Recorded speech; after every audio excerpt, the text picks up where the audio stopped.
Lucila, vamos con su columna. ¿Por Sí, dónde viene la cosa? bueno, en realidad tenía ganas de traer algo que nos hiciera pensar un poco en estos días de elecciones, Mm, pero sacar de contexto porque, digo, y vos lo estuviste charlando, ya lo sabemos, esto es un desmadre total, mm, total.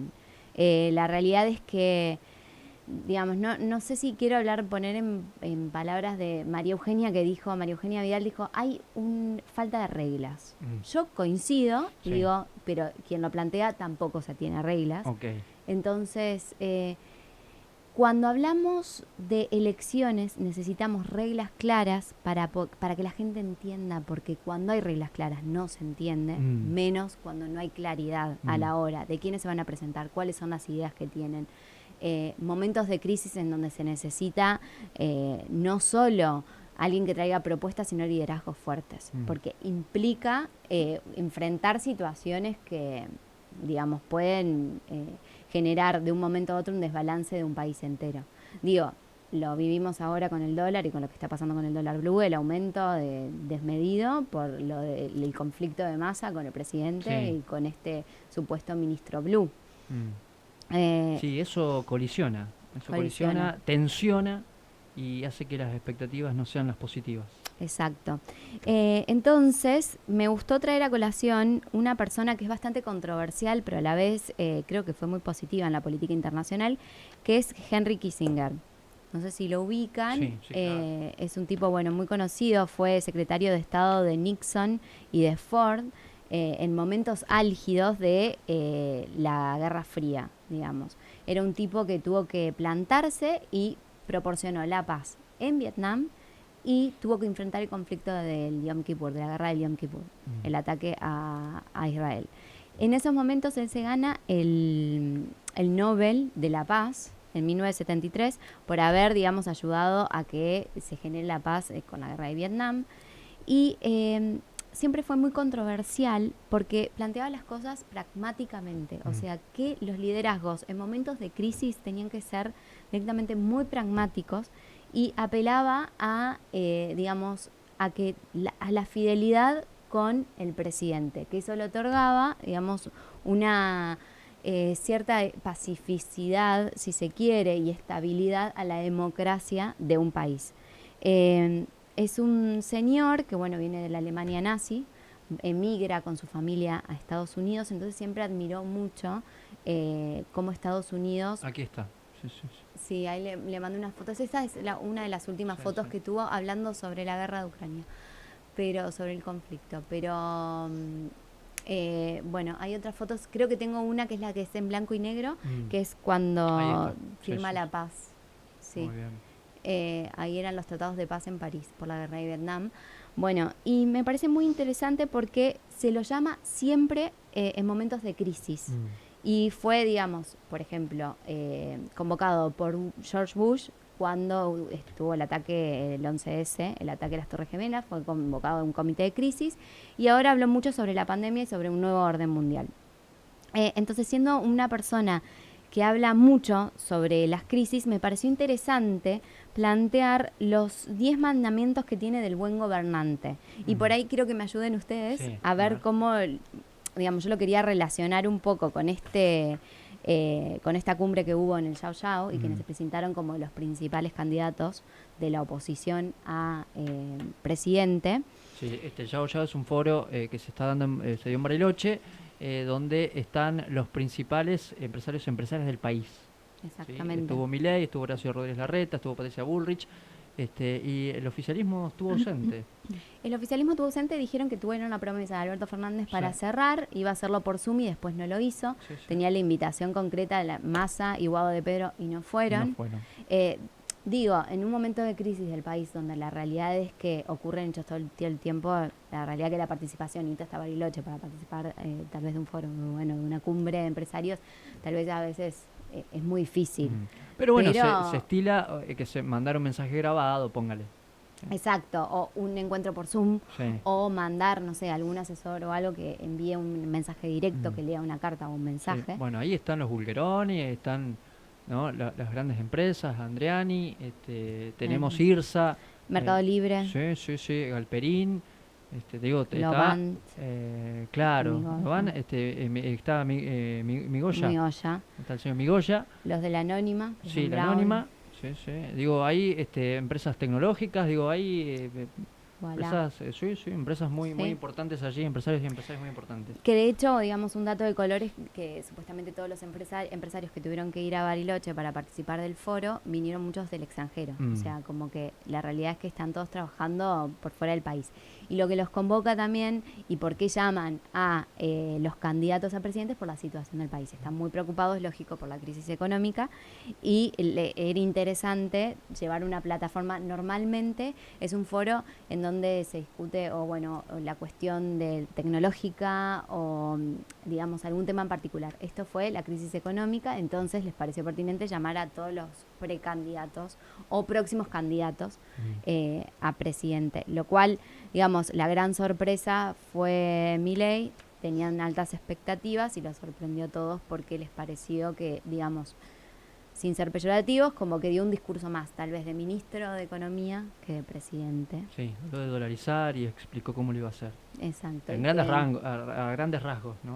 Claro, y que los dejó a todos, digamos, en dudas de si era el candidato o no, en realidad, a presidente, porque como que no tuvo base suficiente para explicarlo cómo iba a ser, por ejemplo, lo de dolarizar la economía. Claro. Como que lo planteaba muy básico y parecía, no era un candidato a presidente, sino que parecía alguien que escribía. Sí, Y sí, no que podía llevar adelante políticas. Y eso es una de las cosas que, por ejemplo, el primero de los mandamientos de Kissinger dice que muchos de los que escriben políticas o de los que se basan en teorizar políticas públicas, les cuesta muchísimo llevar adelante política pública, que es totalmente distinto, y es lo que en momentos de crisis se nota más. ¿Quiénes son los que teorizan políticas pero no las pueden llevar adelante y quiénes pueden llevar adelante políticas públicas? Mira qué clave lo que decís, la comunicación es importantísima.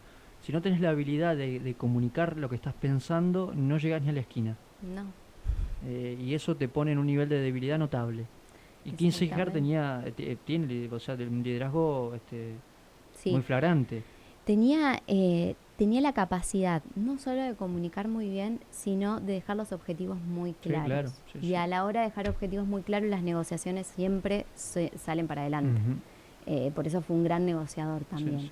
Habla de la negociación como una característica fundamental de un líder, sobre todo un líder en momentos de crisis, y sobre todo de un líder que entra nuevo como presidente a un país, de lo cual se sabe que va a ser muy criticado cuando entre al rol de presidente.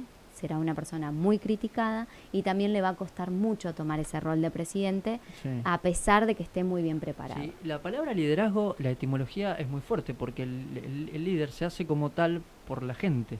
Exacto. La gente le da ese estatus.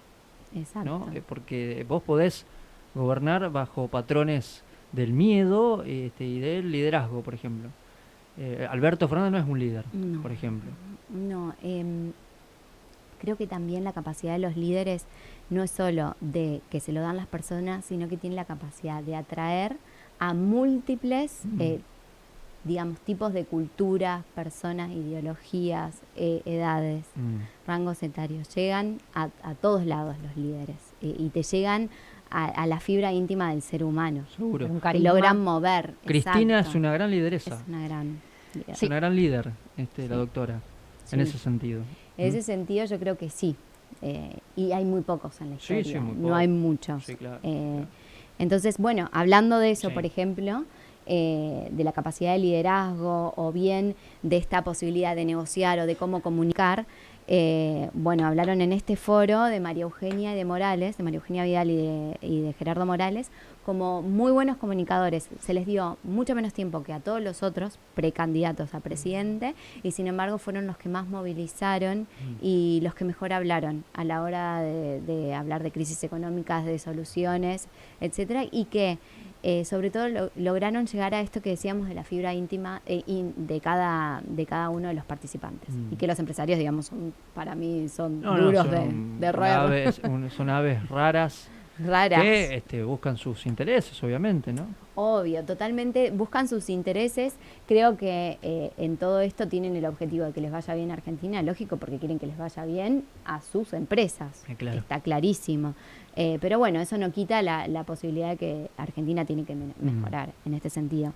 Entonces, bueno, también otra de las cosas que dice Kissinger es la relación del gobernante con los medios de comunicación. Sí, clave.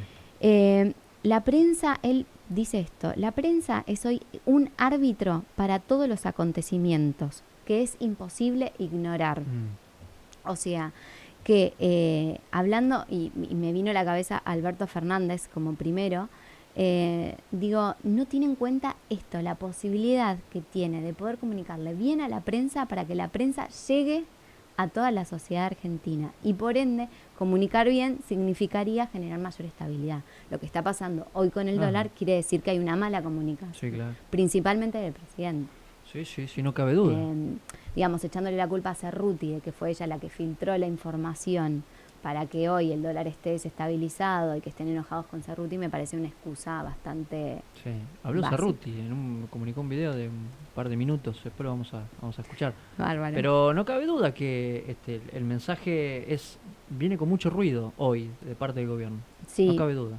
Y tengamos claro que el presidente que asuma y quien gane y que tenga que tomar este rol va a asumir en un momento de crisis profunda.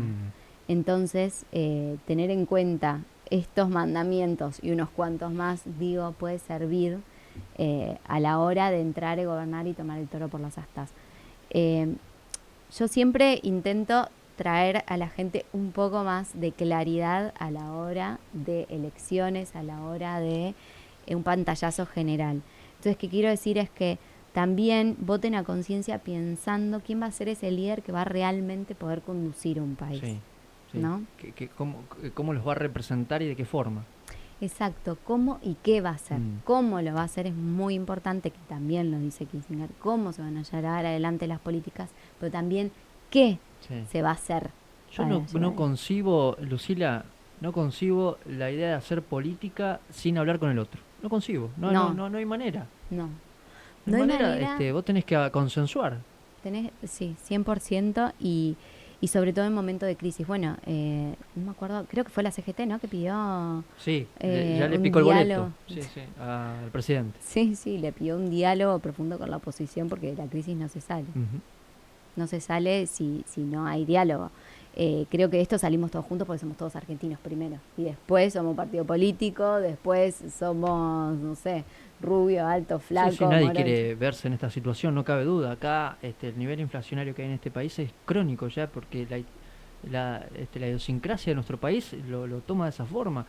Es increíble, estamos para diván, ¿no? Sí, totalmente de acuerdo. Bueno, eso es muy importante también. Otro de los puntos, ya creo que voy nombrando como 4 o 5. Otro de los puntos es que cuando habla de las decisiones de los gobernantes, que Henry Kissinger le da mucha importancia a que los gobernantes son seres humanos y como seres humanos tienen una psiquis y una psicología y que no van a dejarla aparte. ¿Qué quiere decir con esto? Que los seres humanos muchas veces toman decisiones a partir de lo que ellos piensan, consideran. Claro, de sus creencias. Sí, claro, y manejan psicológicamente, que es algo que, digamos, vulnerable dentro del gobernante. Es una parte de lo más vulnerable. Sí. Entonces, con la gente que esté rodeada, va a ser muy importante para equilibrar esa vulnerabilidad de lo psicológico, que no se puede dejar de lado. Y que muchos gobernantes, como decíamos de Cristina, toma su parte psicológica y la puede utilizar como parte de su liderazgo. Claramente Alberto no lo puede hacer. Le costó mucho a Alberto Fernández y esto lamentablemente lo pagamos todos nosotros. Sí, totalmente. Bueno, creo que también con Mauricio Macri lo que pasó es que tampoco pudo, su parte psicológica, su parte de su personalidad, que era, empresario, también lo ha llevado a tener ciertas situaciones que lo ha dejado mal parado y tal vez no lo ha sabido usar bien para, como parte de su liderazgo. Sí. ¿No? Recuerdo ese día en las elecciones al otro nos retó, nos mandó a dormir, ¿no? ¿Cómo puede ser, poco menos, que hayan votado a Alberto Fernández, al kirchnerismo, ¿no? Una cosa increíble. Bueno, así las cosas. Lucila, me encantó. Bueno, bárbaro. Te quería preguntar por último, sí, antes de ir a las noticias, tenemos un minuto poquito menos. ¿Qué pensás de Horacio Rodríguez Larreta de algún modo emancipándose de Mauricio Macri? Bueno, yo creo que cuando todos los partidos políticos crecen, y creo que lo hemos charlado, no me acuerdo si off o... Sí, póngale. Creo que todos los partidos políticos cuando crecen tienen que tener en algún punto disidencias y es parte del crecimiento, el poder separarse.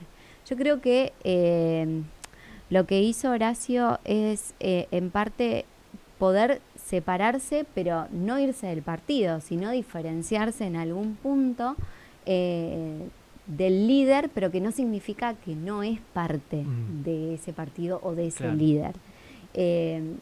Yo particularmente no lo tomo como mal, digamos. Lo tomo como parte de un crecimiento. Lo tomo, sí, como malo para la sociedad en el sentido de que aporta o abona a, por ahí, un desorden en el ámbito de los candidatos, etcétera.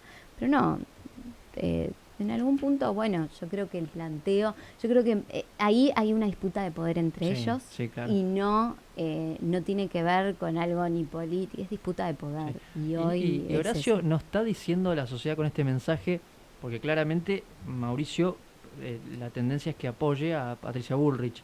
¿No está diciendo a la sociedad, ojo que Mauricio es el pasado, yo soy el futuro? No lo analizo de modo de que él es el futuro y Mauricio el pasado. Sí lo creo como que él está diciendo yo soy más abierto, soy más negociador, hablo más con todo el mundo, mientras que tenemos otro tipo de liderazgo dentro del mismo partido que tal vez tiende a ser más reducido a la hora de concretar negociaciones políticas. Bullrich plantea el ellos y nosotros, pero no es que lo plantea no ya al afuera, sino al adentro. Sí, pero yo creo que eso, y ahí retomo algunas palabras de María Eugenia Vidal que dio, no dio el ejemplo, pero sí, esto puede dañar mucho al interior del partido y no sirve. La realidad es que después todos tenemos que trabajar juntos y lo que queremos es que cambie la Argentina. No queremos que, que gane uno u otro. Esa es la realidad. Entonces digo, tomémoslo como para crecimiento, tomémoslo como se agranda el partido y nos achica. Que eso es importante. Se le da alternativa a la gente. Sí, yo creo que sí. Gracias, Lucila. No, gracias. Me encantó. Muchas gracias. Lucila García con nosotros.